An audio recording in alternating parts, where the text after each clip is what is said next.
Tanggap tayo ng mga reports, probinsya na may maraming flood control project hindi tugma sa mga flood-prone provinces. Brigada Maricar Sargan, ibrigada mo! Brigada!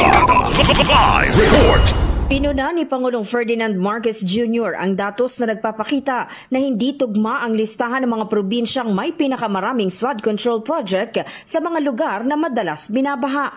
Batay sa isinumiting datos ng Department of Public Works and Highways, kabilang sa top 10 provinces na may pinakamaraming flood control projects ang Bulacan, Cebu, Isabela, Pangasinan, Pampanga, Albay, Leyte, Tarlac, Camarines Sur at Ilocos Norte. Pero sa tala ng National Adaptation Plan of the Philippines 2023 to 2050, ang mga pinaka-flood-prone provinces ay Pampanga, Nueva Ecija, Pangasinan, Tarlac, Bulacan, Metro Manila, Maguindanao, North Cotabato, Oriental Mindoro at Ilocos Norte. Kapansin-pansin na wala sa listahan ng mga probinsya na may pinakamaraming proyekto ang ilang flood-prone areas gaya ng Nueva Ecija, Metro Manila, Maguindanao, North Cotabato at Oriental Mindoro. Giit ng Pangulo, dapat nakatuon ang flood control project sa mga lugar na madalas bahain.